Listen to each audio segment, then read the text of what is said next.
We're gonna be doing The Boys. The Boys are back. This is season three. Boys are back in town. The Amazon Prime show there that people can watch. The first three episodes dropped today. I've been muchly anticipating this season three. I love The Boys. I think The Boys is not only one of the best comic book shows on TV. I think that's kind of limiting it. I think it is just one of the best shows, period, on TV right now that somebody can watch. I very, very do much enjoy it. We reviewed season one and season two on the show. Usually we did it episode by episode. So I'm glad to kind of see finally have it come back. I'm always much impressed by the performances of this show, by the writing, by the show direction of the show. Eric Kripke does a really, really great job of the show as well, and you have so many great actors in this show, and especially Anthony Starr, who plays Homelander, who just does such a great job at playing this, unhinged monster throughout a lot of it. I mean, just through his tics, his facial expressions, is so very good at that. I mean, it's just so so amazing to watch because constantly when he's on screen, you're just always worried about what he's gonna do, what he's gonna say. You know what I mean? Because he is. I mean, as this when you see in this season, the first three episodes, you see like he starts to realize like, wait, I'm the most powerful guy in the world. You know what I mean? And the only thing that was kind of keeping him in check with his ego, and his need to be loved. So if people didn't see this second season or don't really remember the second season, and we're going to be getting into spoilers for the second season. So if you haven't watched The Boys at all, I highly recommend checking it out. But just to let you know, we're going to be getting into because we have to kind of talk about a lot what happened with the second season because it's relevant for this new season. So at the end of the second season, it was kind of them really taking the offensive against the Supes, the Boys, and they seems like they scored a major victory. They put Homelander in his place. You know what I mean? They got the evidence for him abandoning the people on the plane, so they had something on him that then they could kind of keep him at bay from being an evil monster and kind of, so they can exert power over him. Finally, it seemed like, after all this time of him being this major force of this guy that could do whatever he wanted, now they had something to keep him in check. You also see at the end of the second season, seems like each character is like, okay, the fight seems to be maybe over. Huey went to go work for the Victoria Newman character, who's this works at helping control Supes, taking out the bad Supes, the people who do the Supes who abuse their power. It seems like has finally found some normalcy there. You also see at the end of the second season that what else was like a major event in the second season. I'm trying to see if it was relevant there. Also, that with the Newman character, that she wasn't really, kind of who she turned out to be. This kind of victorious, virtuous person, which plays into this upcoming third season, where you see kind of a lot of those elements develop of them of Huey kind of realizing what kind of person she really is, because in the second season, there was this mystery of who was, exploding all these different heads, which was a great moment in the season when they did the whole courtroom scene, where it was like one head after the other just exploding and exploding. She was the person behind that, and she's working for Vought. Like I said, Vought, basically controls everything. Massive evil corporation. Very much, hey, it's on Amazon. Bezos, he loves that. He loves that good meta commentary on him and his company. Loves that kind of stuff. So hey, they kind of have that here with Vought. And it's also been fun to watch the social media campaign that the boys have done with the show of having these little clips about like where you see Soldier Boy, who's the new addition to the show, who the series played by Justin Eccles, who you don't really see much of in the first three episodes. Initially. Yeah, you see him in the third episode in the flashback sequence a little bit. But they're going to be building up to him because this season contains 8 episodes this season. So we almost got basically half of the season, basically, almost with the first 3. So yeah, I mean, it was kind of interesting to see kind of Jason Eccles there, who only sparingly is Soldier Boy. But again, that's a character with big potential, and to see kind of how, again, I don't think there's. I mean, to say like who's the good person in this show or who's like a cool person. There's. I mean, you'll be hard pressed to name somebody. Maybe Kimiko, maybe her, Frenchie. Huey, maybe. Yeah, Huey, maybe Frenchie, kind of. I Yeah. guess. Maybe yeah, Like good is like a extremely the boys are very specifically a show that just shows when push comes to shove and you're just against pure evil, you might have to dip into evil to take them down a bit. You have to do some pretty bad stuff yourself. yeah.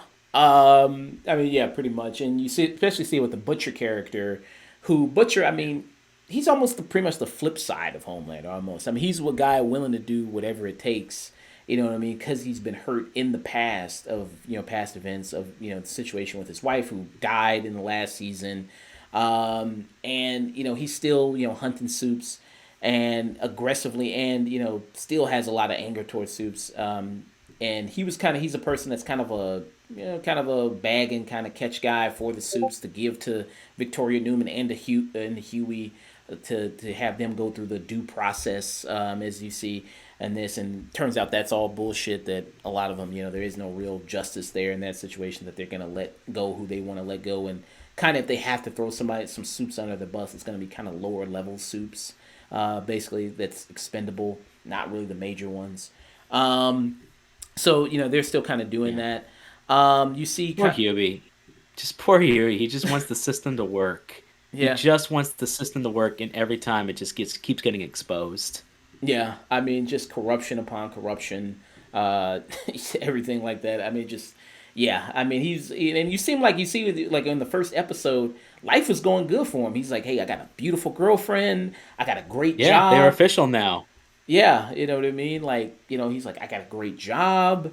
People respect me at work. They go, oh, that's the dude who took down Stormfront. Like, oh, that's awesome. You know what I mean? Like, he's got a nice office. With a whole he gets a great view of the city. It's like, damn. I mean, he's living the life. And then all of a sudden, it's like, ah, shit. You know what I mean? My boss is working for Vought, and she's popping people's I'm heads. still working for Bot. It doesn't matter. Yeah, I was like, ah, shit. Yeah, it's like a realization of like basically the only way you're gonna get rid of Vought is to just burn it all down. Yeah, basically. I mean, you got to just tear it from the root. I mean, you got to just burn it all down. Yeah. They're too protected. They're too rich. They're too powerful. You just got to take a blowtorch to it, basically. And you see, and also if you're wondering about like the Stormfront character, because I know when we talked about it, we were kind of wondering, oh, is she dead or is she not dead? This one, I mean, she's alive-ish, if you can call it Yeah. that. I mean, she's still incredibly badly injured. You see in the first couple episodes, and she can at least make coherent sentences. You know what I mean? Like not how she kind of could in the last time we saw her. But yeah, I mean, she's still incredibly kind of badly damaged there. Um, so yeah, I was kind of wondering that too because she was fucked up in the last episode. And you see kind of the repercussions of Homelander being in a relationship with Stormfront, of him having to constantly apologize, going like so. The question constantly gets asked to him. So, I mean, how could you not know you were dating a Nazi? I mean, what happened there? And then he has to constantly go on these talk shows and radio, and other interviews and say hey, I made some mistakes and constantly repeat the same dialogue over and over and over again. And to see kind of people react around him of him constantly being disrespected and people going like, what the fuck? Like, you know what I mean? You sure you want to say that to him? And you sure you want to do that? Like, Starlight or anybody that's next to him constantly just flipping their eyes to him going like, oh shit, this dude's got to freak out. At any moment he's gonna snap and you're all dead. And there's no one, not one of us can stop him. Yeah. I mean, that's the thing. I mean, that also adds to just the intimidation factor, the scary factor of Remember season 2 where he just had that thought and he just obliterated the entire crowd and then it was revealed. Oh no, he didn't do that. He just thought about it. yeah, and it's just like at any moment this dude could just explode at any moment, and that is just so kind of scary, and it's done such a great job with the actors around him, You know what I mean? And with Anthony Starr, who does such a great job, I think, as that character. But you see Giancarlo Esposito as their Stan Edgar. I mean, one person who's not afraid of him whatsoever is Stan Edgar, who knows, like, you know what I mean? He's just got, you know what I mean? He's like, I got other power other than just superpowers. You know what I mean? I have my mind, which I can use to, really work things to my favor. And it's kind of great to see him always put Homelander in his place, even though it's just like, you know what I mean? Yeah, I was like, oh, I wouldn't do too much of that if I were you, but Yeah, like there's only so long you're gonna keep manipulating a guy who's almost like a demigod, yeah, where you're like, there's only so many times you can put down Hercules before he just goes, fuck this, and he just fuck reputation, fuck everything. yeah. But I mean, those scenes were really good with him. And John Carlos Esposito Hmm. is a fantastic actor. I mean, he's Hmm. great, and everything he's in. But yeah, when those scenes when he's putting him down are really great. Um, what were kind of your feelings on the first three episodes? First three episodes, well, they do show the the problem, or I guess the repercussions of season two. It was nice to see that they kind of dealt in that. A year has passed since now. Uh, we had like a new issue with Newman. Huey works for Newman now. Butcher's like, got some V-28 and contemplates taking it. We all know he's gonna take it. Gonna get them superpowers. He wants to fight Homelander too bad. Everyone else is kind of trying to figure out and deal with the soups and low level. Huey thinks he's doing a good thing. Starlight thinks she's doing a good thing. They're trying their best. Starlight started off really bright eyed and bushy tailed in the early seasons, and that got over real quick. Episode one, kind of pretty quickly when she had to do a BJ to one of the heroes, Mm. and it's slowly as her time has gone on, you've seen her as a character get more and more uh like cynical and fed up with everything. And he was like the only bright spot in her life where she can just be that good person that she actually is. Because even at the end of season two, they had a confrontation at that car, and she like kills that guy. He's like, and like the entire thought she had, she's talking to Butcher. The entire thought I had was, why didn't you just turn around, you stupid bastard? Mm. Like I didn't even feel anything from doing that. All I thought was that was an inconvenience. We didn't have to die. You could have just walked away, but now it is. Mm. So to kind of see her and Huey and these and Butcher and the other characters kind of dealing with this, and now this new mystery with Soldier Boy and Homelander being kept in his place, which he's just a hairline away from just cracking. It's what I described in our preview. I assumed it was going to be more chaos, more pain, more suffering, but I am happy to see that the little bit they're keeping the nuanced approach they had. It feels a little bit closer to kind of season one intention, but it's just in a different framework. Where in season one they were like, "Oh, we're underground. We got to take care of this stuff." In season three, it's, "Oh, we're in positions of sort of power. We have some respect. We're now known in some positions." Mm. But then there's that deeper dread of realizing, "Oh God, it's even deeper than I thought it was. Mm. It's even worse than we thought it was. We thought it was a soup problem. Like, oh, it's the superheroes. We got to keep this. We got to keep on the control." It's like, no, Vought is the problem. Humanity, everything is the problem. They're just taking advantage of it. Yeah. And so the company I'm working for to deal with soups aren't actually getting the due process that we strive to do. My whole job is basically a lie. Stormfront, yes, she's a Nazi. She's she's barely clinging to life. She Mm. can't form great sentences after being blasted by Homelander's son. Yeah. Uh, and that's its own thing. Because Butcher both like hates him and doesn't quite hate him because he's also the child of his wife, former wife. And you're like, oh boy. Mm. Um, so there's complications already there. It, it, three episodes is hard to say with the series as a whole, but it does seem to be leading into some interesting areas, especially with Soldier's past, how his reveal over time of what kind of a character he is. and the whole this Red River incident. Yeah. Yeah. So I think the first three episodes gives you a good setup. You know what I mean Yeah, for other. for what's gonna follow. Yeah, it gives you. I think the first three episodes. I think that was smart because it does give you like, okay, so what is this season all about, and it gives you kind of that good setup and what it's gonna continue to kind of be about, and what's the kind of the baseline story what's gonna happen. And so, like I said, I mean, with this, they think they have Homelander on a leash. You see him constantly being disrespected by Stan Edgar, by other people. They say like, "Hey, your popularity has plummeted." I mean, you dated a Nazi. I mean, that tends to happen. You know what I mean? You were associated with one, so yeah, your popularity just plummeted. It tanks. So now Starlight is being more elevated, and she gets elevated to the position of being co-captain of the Seven. So again, that's another. Which pissed off Homelander. Yeah, I mean, again, another performance by Anthony Starr, where you can just see like how much he's seething. I mean, it's just like, man. I mean, every just moment is. It honestly, you could just compile a gif, like just a gif of all the honestly, you just a whole YouTube video, like 2 minutes of just barely holding back the rage of different seething hatred that he feels every single day. He does such a good job as that character, and he's a lot more nuanced than he was in the comics too. Okay. Honestly, the whole show is a lot more nuanced than the comics were. Yeah, that's what I hear. I haven't read the comics, but I hear that the show is very The much. comics are way more blunt, way more gratuitous.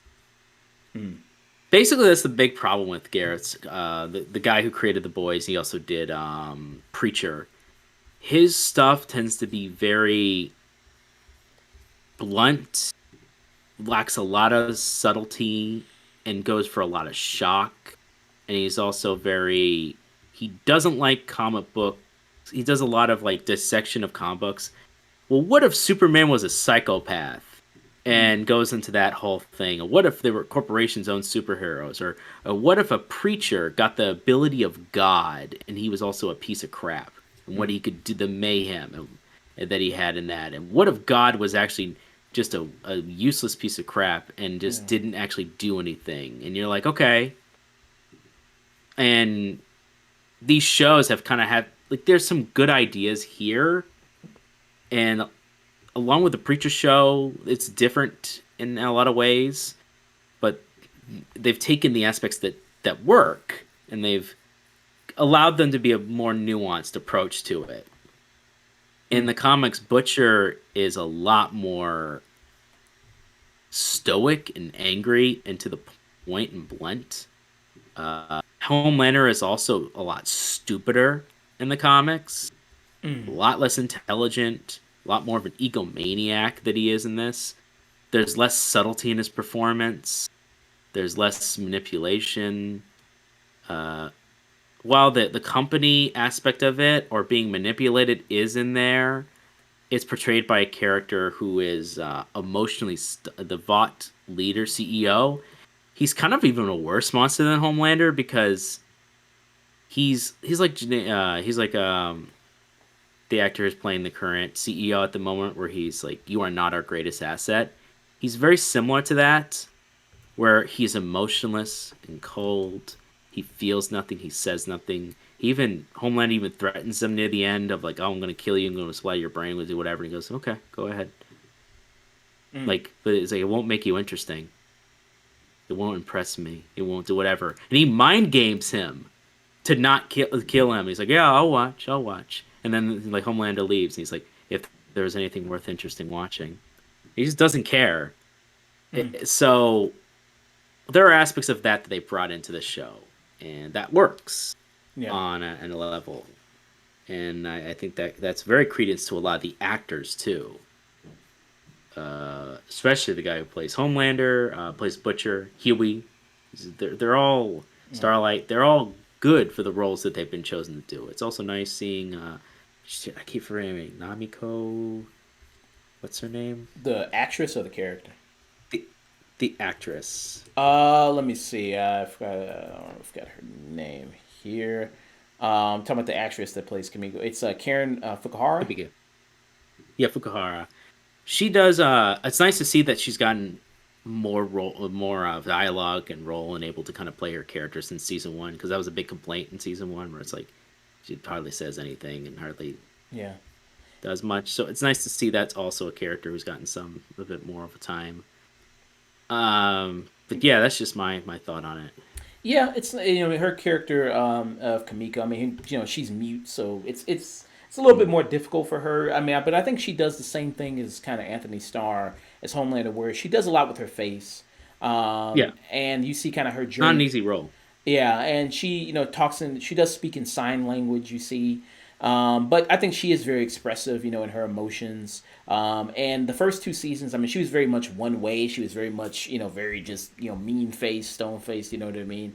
This one, Hmm. she's, a lot more, smiling. You know what I mean? A lot more joyful. And you see that there's like a great scene where you see her and Frenchie because they're working again with Butcher, capturing superheroes, investigating things, and you kind of see a great scene when they go to this Disneyland type thing. Again, I think this is where the great kind of another great thing about this show in general, and then also again it continues with this season, is the social commentary, aspects with this show of then when they go to this Disneyland park type thing where you see that they have like BLM spots and LGBT turkey spot, you know what I mean, like a restaurant there, all this kind of capitalism, restaurants based off of social movements. So it kind of gets into that how that can be kind of Hmm. commodified and just used as profit. All these kind of Oh big yeah. movements and things like that of how they can just be used. Just like, hey, it's June, it's Pride Month. Every company now that doesn't give two shits about gay people changing their whole profiles to rainbow, the Yeah. Pride flag. So it kind of gets into Yeah. that. Have you seen the memes about Bethesda? Bethesda. No, I haven't seen the memes about Bethesda. No. So there's a memes going around where all of Bethesda's Twitter, as soon as it hit June, got the rainbow flag. Got the rainbow. Specifically, Bethesda's main Twitter page, they got like it was like a super rainbow. Like it was every single color inside of a square, except the only ones who don't have it are Middle East, Russia, and I Mm. think whoever else. The Black Sheep said like, no, we don't celebrate. They just didn't change their account to idol. Everyone else has changed it. Like just the memes of like Homer Simpson just sitting alone, surrounded by other people. They all have the pride flag, and it's just like Middle East regular Bethesda code. And Oh. that like shows the hypocrisy. We're like, well, what about the Middle East? The Middle East is just like, Mm. no, and Yeah. they don't force them to change it. Oh. Okay. Just showing like the hypocrisy. Yeah, yeah, yeah. I mean, yeah. So I mean, you see a lot of that. I have to check that out. I didn't see that myself. I have to actually check that out. That sounds funny.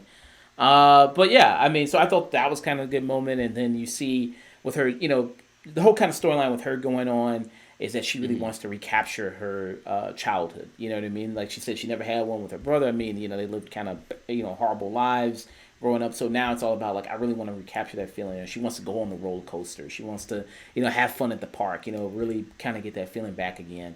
There seems to be a story with Frenchie kind of going on with his backstory with his past kind of coming back on him. I don't know if I'm that interested in that storyline all that much. Hmm. I don't know really know that I'm not that too much interested in it. I do like the stuff with Mother's Milk Marvin, his character of trying to close the chapter in his life about Soldier Boy and how Soldier Boy killed his family. That I really like that stuff with him. About how that's like really consumed him in his life, and he's like, I need to move on from this chapter in my life before what I mean. Really so I can be fully committed to my Mm. family and my child. And you see that his wife is she's got another another husband now. Is she married to him or that was this? I think they were married. I think. I think they're married. Yeah, his wife's got another husband now, and she went completely the opposite the other way. I mean, she went from like real corny, you know what I mean, kind of to a corny kind of white guy a little bit, who is obsessed with soups. You know what I mean? Loves soups, especially Homelander. Even dresses up as Homelander, for his daughter's birthday party. And you kind of see, and I see that also that character again. That plays into kind of a lot of the social commentary aspects with this stuff going on in this season, just with Homelander, because the big thing that happens with him in episode 3 is that when he finally reveals who he truly is to everybody sees kind of the ugly person that he is. People actually like him more because it's like, oh, but he's telling it like it is. He's telling the truth. You know what I mean? When he has that moment when he finally just reveals and goes like, hey, I am better than you. You know what I mean? I'm super powered. I'm smarter. I'm stronger. You know what I mean? I'm not just like you. And his popularity reverses and takes a huge spike. And you kind of see that. So so I'm tired of what do I have to be sorry about? What do I have to apologize for? And so I did really kind of like that stuff they're going with that, and you see kind of how I'm interested to see how that storyline is going to develop, because it kind of reminded me of, like, I think it was last season they did it, where they did that whole thing where it was the guy who was also obsessed with superheroes. He was kind of like, and then he ended up dying. It was the storyline where it was like the dude who had like all the action figures around in his room, and it was kind of like it was stereotypical like nerd and like mom's basement type of thing. Oh yeah. So it kind of seems like it reminds me a little bit of that storyline they did. Like I think it was last season. Yeah, it was last season because it was guy. It was last season. Yeah, because his guy was obsessed with Stormfront, and he was like a big fan of Stormfront and everything like that. Yeah, that's how he had to found the information about her. Yeah. It kind of it reminds me of kind of like that kind of storyline they did there last season, and then you also see that they touch on a lot of those things, like social issues that happen in real life, and they play it out in the show as well, not just even do kind of parodies on it or kind of slightly reference it, because after Stormfront died, you see people marching in Stormfront's name. That also very much is reminiscent of people with the tiki torches and everything like that. You had that with the people were screaming like, "You will not replace us," and they kind of mirror that in the show. And so I thought that was kind of good. And even though I think it felt kind of with that kind of stuff, it felt, I don't know, maybe it's because time just moves so fast now. Like now we're on a 24-hour news cycle. It's just like that feels like forever ago that happened. You know what I mean? It feels like now. So now when you reference it, it's kind of like, that's kind of like old now. Like, but I don't know. I mean, what did you kind of think about the social commentary kind of in the show throughout the season? I mean, throughout the first 3 episodes of season 3.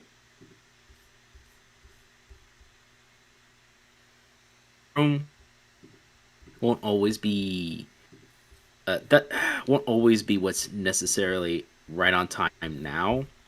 That's unfortunately part of the nature of the beast, where because time happens so fast when you write something. Usually, the goal for writing something is to make something timeless as possible. But it's hard for a show like this because you want to reference stuff. But I think it hits a lot more than it misses when it talks about self-referential. And I thought also kudos to the whole Disneyland with the whole making fun of Disneyland and the whole also incorporation of the Black Lives Matter restaurant, Pride restaurant, and all this corporation BS where they just take it and make it meaningless just for money. Like, well, it came right in time for Pride Month. Yeah. At least it's that. They used to just be called June. Yeah. So that's not bad. Certain references hit harder than others. Like whenever you see a corporation put we support Black Lives Matter, we support Pride, we support whoever, Ukraine, whatever. You're like, you don't support a goddamn thing. It's like, it's almost like Homelander. It's like I just wish you would just be a dick. And just be honest. Your reputation would probably be better. In a weird way. Like, look, EA as a company, we are a piece of crap. And we don't care about our IPs. We don't care about whatever. You're still going to buy it anyways. I'm like, well, at least they're honest. Yeah. Like I say, I think, I mean, some are going to hit more than others because, like I said, things do move so fast.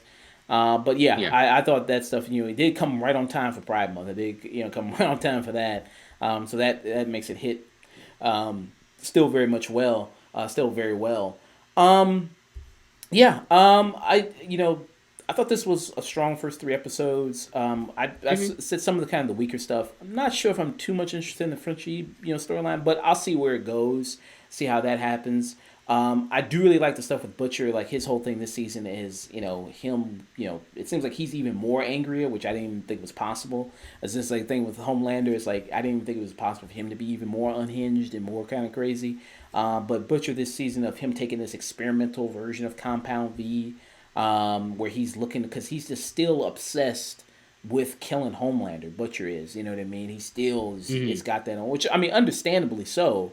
But he's still very much like, I just really, really want to kill this guy, and that leads to And him. like, yeah, Yeah, go ahead. yeah, and that leads him taking this experimental Compound V, which they Yeah, called it V28. V28, which gives you superpowers for a 24-hour period. Yeah, Um, brief period of time yeah, which believe with they some side effects, yeah, some really bad side effects. really bad side Some effects. you'll see in the 3 episodes there's some bad side effects. Yeah, and I thought that was kind of very, him kind of going down that path of taking this V, and then trying to investigate the weapon, because he's trying to track down the story of Soldier Boy, what happened to him, and possibly there's a weapon that could kill Homelander, once and for all. And when he's trying to get this information, he goes to Soldier Boy's old sidekick, which Soldier Boy is just a parody of Captain America, so he had his own Bucky, and so he goes to him, who's called Gunpowder in this, and you see that he's like, yeah, I know you told me all your information, but you're still one of them, so I gotta just finish you off. I gotta kill you. It's just like this. I mean, you know what I mean. Even though the dude was a piece of shit, it's like, come on, man. I mean, he told you what you wanted to know. I mean, you know what I mean. But he just kept this like, and brutally too, just killed him. Which a lot of deaths in this show are brutal, and you get a lot of that even in the first episode. It starts with a very, very just like, oh Jesus, that just makes you feel sick. Hmm. You know what I mean, on this inside, it's like Jesus. But what were you gonna say? Nah, no, I was agreeing. I was just, it's fine. Oh, okay. Yeah. Where they do it, where they have a character of Termite, and it's just like, which I don't even know. Like Yeah. that just kind of like, oh Jesus. But yeah. I thought these first 3 episodes, yeah, like I said, were very good, and I stated my issues with them. Just kind of small little gripes, stuff like that. Nothing really big. Yeah, big fan of the show. Glad it's back. I think these are strong 3 episodes. Gives you a nice setup of what's going to be going on later on. And then the last third episode, I mean, they do a great job at really making you just want to watch the next episode and the next episode and the next episode, because it always leaves off with something really good. And then the third episode, it leaves off with a really, really good kind of thing of like, damn, I mean, especially, horrible situation Hmm. for Starlight, and how Homelander kind of really flips the script on everyone, and just enjoys fucking with people. I mean, it's just, what I mean. Even when he's not even doing anything physically, but just mentally, how much he enjoys fucking with people. When it comes to A Train, who what I mean. He can't run anymore because. He took all that experimental Compound V, that like it was like a steroid enhancer basically for your abilities, because he took all that, what I mean, in past seasons, that just damaged his body too badly, and he can't even run anymore, or else his heart might explode. So now he doesn't really can't even really use his powers, and he's eating all this time, so he's kind of gaining some weight, and then Homeland just calls him a fat fuck, and there's even one scene where he is presenting something and announces them so they can come out, and he's like, yeah, I can see you're wearing a girdle, you disgusting fat fuck. It's like, Jesus Christ, this dude is just brutal. And also brings into the fact that, oh yeah, Homelander, remember, he's got super hearing, so he can hear even when you're under your breath. You say, man, fuck that dude. You know what I mean? He'll come back, and he'll go like, wait, what'd you say? And it's like, oh man, again, that tension is just, I mean, you feel it every single time of like what he's gonna do. It's like, man. Stuff with A Train, like his whole storyline of like not having kind of not be able to use his powers, trying to maybe reconnect with his roots and things like that. I think it's funny. I think it's kind of a funny storyline It there. almost feels like a play on what a CW show or something of that ilk would have done with a character like that. Mm. It's almost like a play. Nah, man, you helped start a lot of this when you like tore right through Huey's girlfriend season one. Yeah. Uh, yeah, you've kind of. It's almost like a Yeah, of course you're gonna try and get yourself a redemptive story, even now that you're like useless. Yeah, you know what I mean. Yeah. So I mean, I thought that was kind of funny stuff. It's like I'll go back to my roots. You know what I mean? Maybe do a whole thing, get in touch with my black identity. The African roots and everything like that, and changes his Yeah, suit to exactly. change his suit to kind of African colors and everything like that. Um, Yeah, that's yeah, funny as fuck. yeah. So there's a lot of funny stuff there with that. Yeah. Dusty, any final word on the show? Uh, it's what I expected in some ways, and in another way. I mean, it's brutal in ways that I even described in the preview. I'm like, oh man, I don't know. Sometimes I just don't even want to watch that shit. But it does keep the good right, at least the solid writing going, and characters are still acting like characters should, and it's always a tension. God, he has such a good job playing Homelander as this fairly intelligent guy who's just barely away from just tearing that room apart, and he's just barely holding it back. Mm. And Yeah. at the same time, there's also like a tiny, small part that he just like, but I also just want to be loved, and it's like, yeah, but you're never gonna get that because you keep killing everyone that might have. No. I mean, yeah, and it doesn't help. I mean, you're an incredible egomaniac. That doesn't help. Yeah, You make a exactly. How can you? You have to love something. That means loving it more than yourself. yeah. But I mean, it's impossible. I mean, he literally fucked himself. I mean, Yeah, you did. I mean, you know. Yeah. So, that was The Boys. That was season 3. First 3 episodes.